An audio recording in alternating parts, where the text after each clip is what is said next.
Residential schools are a very dark and unfortunately recent part of Canadian history. It was the federal government's attempt at solving the so-called Indian problem. Believe it or not, they actually predate the Canadian Confederation. The first residential schools were opened in the 1930s, whereas the last one only closed in 1996. Somewhere near 150,000 children all across Canada were taken from their families and put into these so-called schools. They were taught by Christian missionaries. Upon their arrival, children were given new names, had their hair cut if they were boys, and were all put into matching uniforms. The whole point of these schools was to force First Nations children to assimilate into Canadian culture. They did this by punishing them for speaking their own language or expressing any part of their own culture.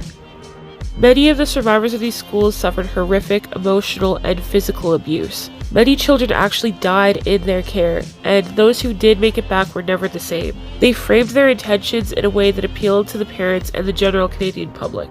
To the parents, they were actually doing their children a favor, because as far as they knew, their children were learning important life skills that would help in the ever-changing society.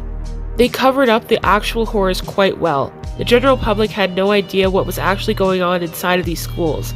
Here's an example of some propaganda from the 1950s.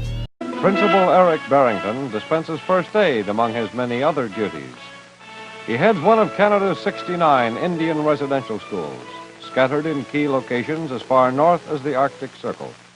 They've a total of 11,000 pupils, orphans, convalescents, those who live too far in the wilderness to get to a daily school. They learn not only games and traditions, such as the celebration of St. Valentine's Day, but the mastery of words, which will open to them the whole range of the ordinary Canadian curriculum. Obviously, the smiling faces you see here are not the full story. In reality, they didn't even receive proper education to begin with. Little education they did receive was lacking because they were deemed to be intellectually inferior and because it was Christian missionaries who were teaching them. It didn't help much that the federal government didn't want to grant them a lot of money, so their medical attention was lacking too.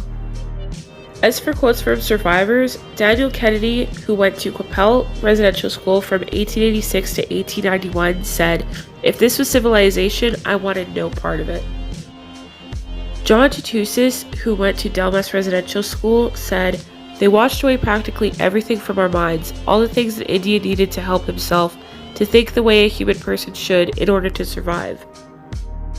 On the other side of the spectrum, our first Prime Minister, John A. Macdonald, did not hide his racism very well. He called Native traditions debauchery of the worst kind. And as stout assimilationist Duncan Campbell Scott so famously said, "I want to get rid of the Indian problem." I feel like this scandal says a lot about human nature and in general how Canada felt about First Nations people during that time. The fact of the matter is, the Canadian government did not see First Nations people as human beings. They saw them as a problem that needed to be solved. They did not see the value in their culture, in their traditions, in the languages they spoke, in their arts. They didn't see them as what they really were. They just saw them as savages who didn't know any better. They did everything in their power to suppress their voices and shut their story down.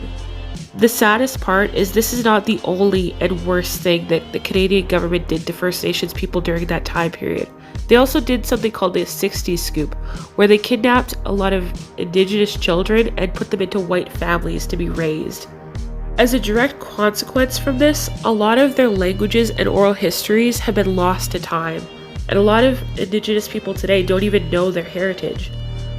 What's my take on all this? In my opinion, I don't see how anyone could be on the side of the government here.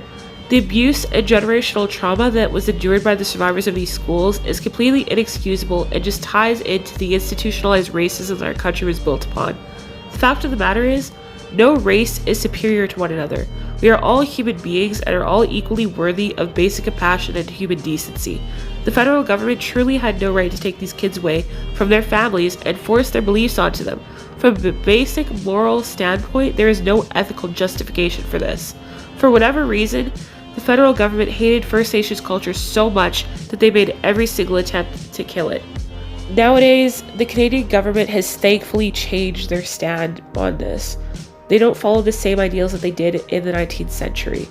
In 2008, Stephen Harper formally apologized for the atrocities that went down in residential schools, as well as the Truth and Reconciliation Commission was enacted. Some of the survivors are thankful that the government is finally being held accountable for the mistakes they made in the past, but some feel like it's not enough. A long overdue apology is one thing, but it's not going to just magically fix all the abuse and trauma that they went through for literally 130 years. It's also worth noting that some scientific discoveries have been made that prove that trauma is linked to our DNA and can be passed down genetically. In the end, residential schools play a very dark part in our past, but it's important that we recognize what went down, not only so that we can get the truth out that was suppressed for so long, but so that we can ameliorate for the future and make sure that anything like this never happens again.